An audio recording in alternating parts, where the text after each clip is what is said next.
dahil sa paulit-ulit na pagbanggit sa lahat ng kanyang mga live interview sa media, kabilang na ang mga Ambers interview. Binanggit ni Representative Ace Barbers na ang 37 inimbitahang DDS vloggers ay tinawag nitong mga narco at pogo vloggers. Kahit na wala naman itong hawak na katiting na ebidensya, ay kakasuhan di umano siya ng bilyon peso na class lawsuit dahil sa malawakang defamation, kung saan sa kanyang mga pahayag tungkol sa mga DDS vloggers ay nagresulta sa pagkasira sa kanilang reputasyon dahil lamang sa kagustuhan ng mga aso ni Tambaloslos na mapabagsak ang pamilya Duterte, lalo na si Vice President Sara Duterte na tinik sa lalamunan ni Martin Romualdez at Bongbong Marcos sa kanilang ambisyong manatili sa posisyon ng mahabang panahon. Ang naging paulit-ulit na pahayag ni Ace Barbers laban sa mga DDS vloggers na di umano'y tumanggap ng bayad mula sa narco at pogo at nagutos sa mga ito upang siraan ang Kongreso at ang Marcos administration. Ang lahat ng mga maling pahayag na ito tungkol sa mga DDS vloggers ay nakakasakit at nakakasira ng kanilang reputasyon. Sa ilalim ng batas, ang mga maling pahayag na ito ni Ace Barbers at mga kasamahan nito sa Kongreso ay batayan para sa isang kriminal at sibil na demanda. Aral para maging fake news spreader. It's not as if Ace Barbers cannot sue someone. It's not as if Martin Romualdez cannot sue someone. It's been done before. We could be sued. A congressman can sue someone. So why are they not using it? Bakit ipapatawag kami para dun sa HOR para magawa nila yung gusto nila? It's not a level playing field. We're not going. Hindi naman kami tanga na pupunta kami doon. Tapos gagawin nilang gusto nila sa amin. Gusto niyo ng gulo? Gusto niyo ng dito sa labas? And then if gusto niyo talaga kami ipatawag, hindi namin ibibigay yung sarili namin easily. You will go through legal hoops to get us. Hindi kami tanga, hindi kami aso na pupunta kami sa HR kasi pinatawag nyo kami. Kung gusto nyo kaming kunin, makukuha nyo kami pero paghihirapan nyo. And malalaman ng buong mundo kung anong ginagawa nyo. We will not allow it. Hindi kami ignorante. We know our rights. Good afternoon po. Please forgive me if I stutter or stall because I don't know why they call me a vlogger. I've never gone on live. I always just write. I'm a writer. In fact, if some of you are actual newspaper or publication writers here, I'm one of you. I'm an editor for Manila Bulletin and for Balita. I don't go on social media. I've never gone on live, not once. I've never been on YouTube. I don't have a YouTube. I'm not monetized. I'm a regular person who criticizes the government on my page. But because I've made powerful enemies, nandito ako. Nandito ako and I'm looking at you and it feels so surreal because I look at you and I'm there. Ako yan pag meron kaming kino-cover kasi editor ako ng Jaryo. But now I'm here just because I pissed off Martin Romualdez and Judah Sidre. I just want to share. I've been writing. I've been politically aware ever since Typhoon Yolanda hit my province of Leyte. But nobody has ever, and I'm just writing my thoughts because Facebook says what's on your mind. So you write what's on your mind. But apparently, I've pissed off Martin Romualdez and Judah Sidre. So nandito ako ngayon because I have an uncle who is one of their contractors, one of their big contractors. Tapos matagal na akong sinasabihan, tumigil ka na, bumabangga ka sa pader. And the more they tell me that, the more I realize, parang ba't mo ako papatigilin? Kung may problema kayo sa sinasabi ko at mali, then sue me. You have legal remedies. You have defamation, you have cyber libel, one of the strictest in the world. Libel, defamation. I've said defamation. So yun.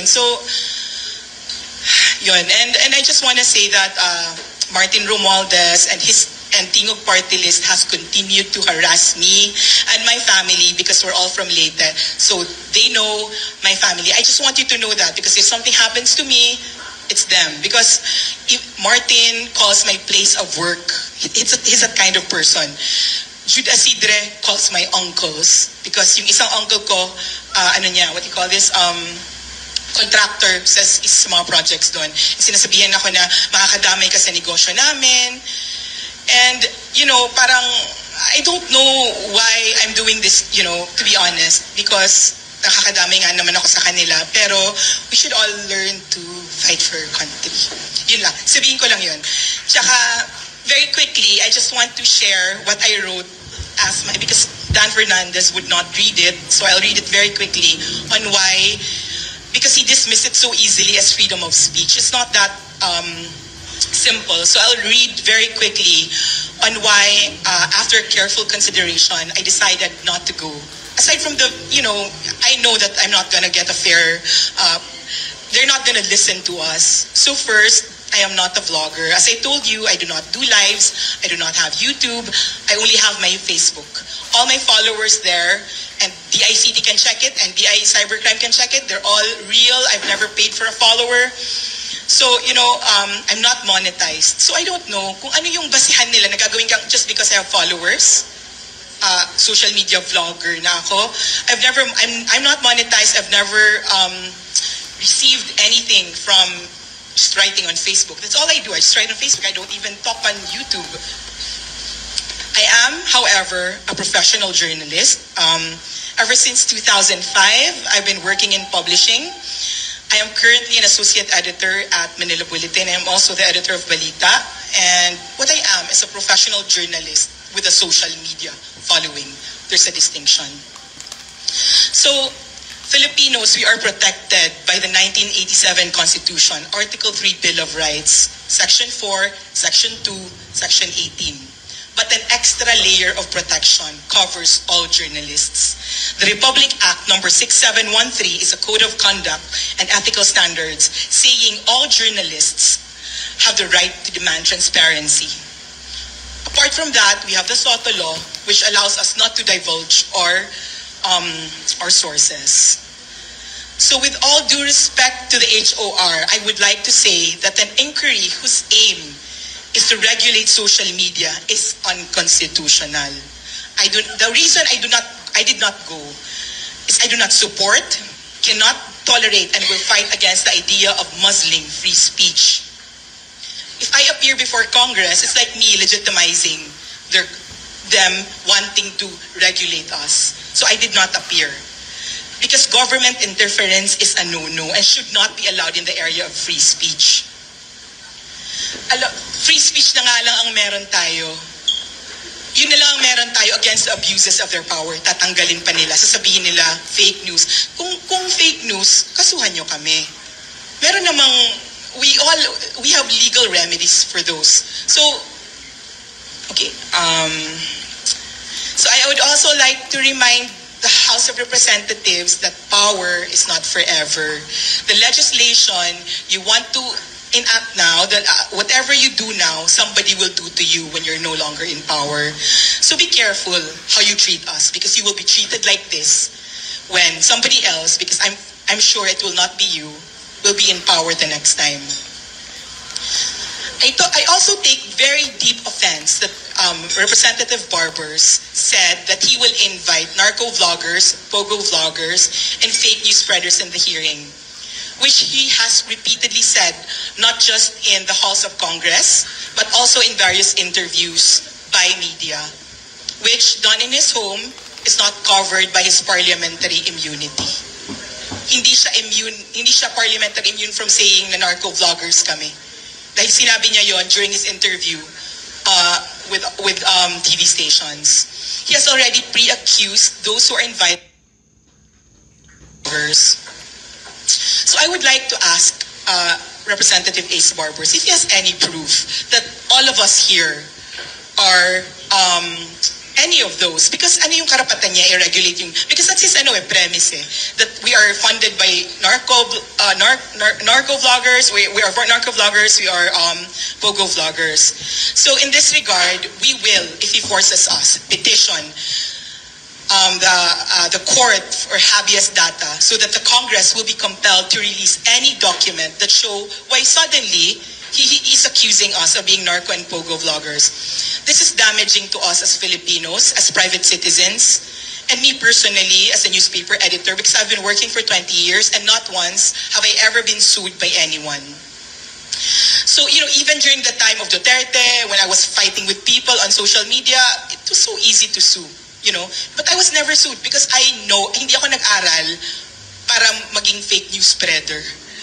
So, so the term fake news spreader is used liberally by people to diminish the opinions of those they do not agree with. So that's what they're doing now. As for calling us narco-vloggers, I am willing, as I am sure everyone here, to undergo drug tests alongside all the public officials who we pay them to undergo narco-vloggers kasi hindi kami nagda-drugs. So let's all take a drug test together. Kasi narco-vloggers daw kami. Okay, so as I've said, we have legal remedies already provided by the courts. And these remedies are available both to me, a simple Filipino, and to them. Hindi lang kami ang may karapatan mag-sue ng slander or defamation, sila din. Fake news, we have libel, defaming someone, even a public official, can get you sued with defamation. Our cyber libel law is one of the strictest in the world. We have the Revised Penal Code and Cybercrime Prevention Act of 2012. So all these laws are provided for citizens. Whether you can use it, they can use it. Hindi lang naman dahil Congressman Drilon sued a journalist, and he won. So it's not as if Ace Barbers cannot sue someone. It's not as if Martin Romualdez cannot sue someone. It's been done before. No. We could be sued. A congressman can sue someone. So why are they not using it? Bakit ipapatawag kami para dun sa HOR para magawa nila yung gusto nila? It's not a level playing field. We're not going. Hindi naman kami tanga na pupunta kami doon. Tas gagawin nilang gusto nila sa amin. Gusto niyo ng gulo? Gusto niyo ng dito sa labas? And then if gusto niyo talaga kami ipatawag, hindi namin ibibigay yung sarili namin easily. You will go through legal hoops to get us. Hindi kami tanga, hindi kami aso na pupunta kami sa HR kasi pinatawag niyo kami. Kung gusto niyo kaming kunin, makukuha niyo kami pero paghihirapan niyo. And malalaman ng buong mundo kung anong ginagawa niyo. We will not allow it. Hindi kami ignorante. We know our rights. And then another one, I'll wrap this up quickly. I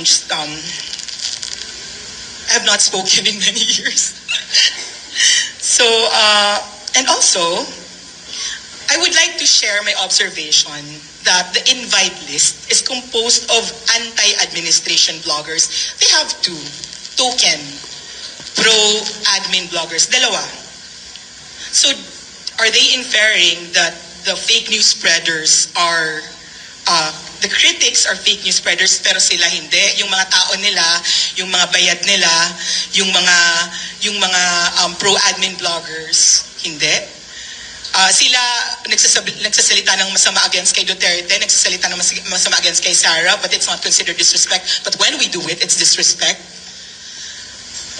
We're not gonna allow parang double standard kasi bayad namin kayo. Our taxes are paying for you. Also, another to share on a personal note. So, sila gusto nila protected sila from fake news, from defamation. Paano naman kami? Good Asidre of Tingog Party List posted on his Facebook. Because during the pandemic, myself, Mark, Attorney Trixie, and Dr. Ethel, we tried raising money for PPEs. Tapos, sinabi namin dun sa Duterte administration that whatever we raise na money, ibibigay namin sa inyo so that you have extra money. Kasi nung time na yun, everybody was panicking. I didn't think we had enough money. Tapos, hanggang umabot kami kay Sec Sonny ng Department of Finance and he said, hindi namin tatanggapin yan kasi matatay up yan sa red tape because whatever we buy, ang pinaka-best is the time na ang hirap-hirap makabili ng PPE. You find a way to buy and then kayo na mag-distribute sa hospitals, which we did. To just destroy my credibility and reputation just because I attacked his boss, Martin Romualdez. Jude Asidre posted that I stole the money. Parang he said, oh, really, ganyan-ganyan. But the thing is, kahit disorganized ako, organized sila. So lahat ng nag-receive, we have pictures, we have like, and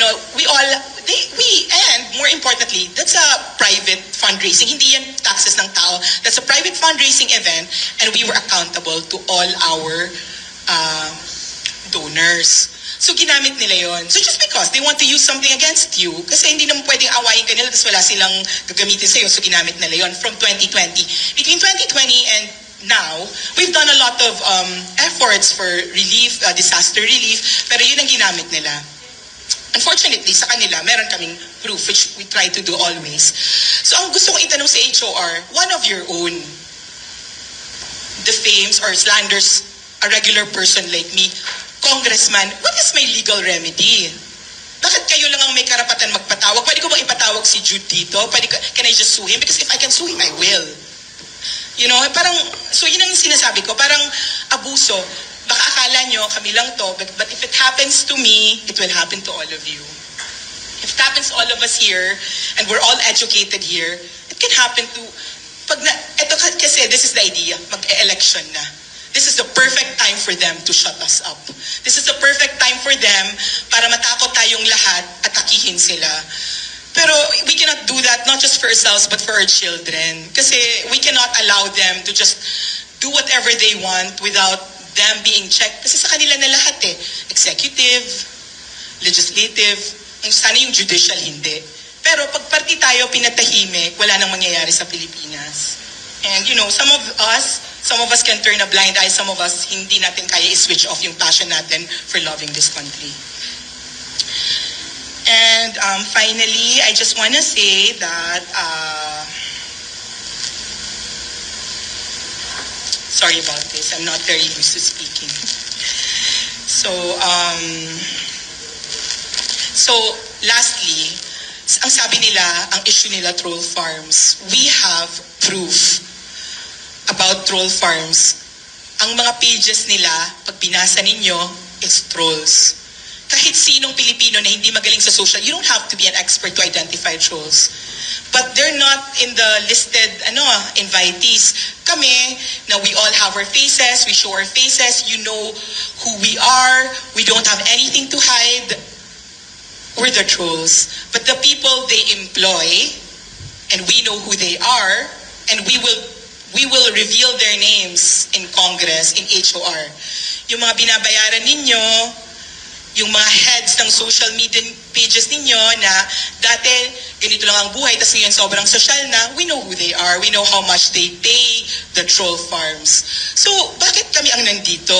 Pero sila na, kung concerned kayo sa troll farms, wag kayo, ipatawag nyo din yung mga taong binabayaran ng mga kaalyado ninyo because it's not fair.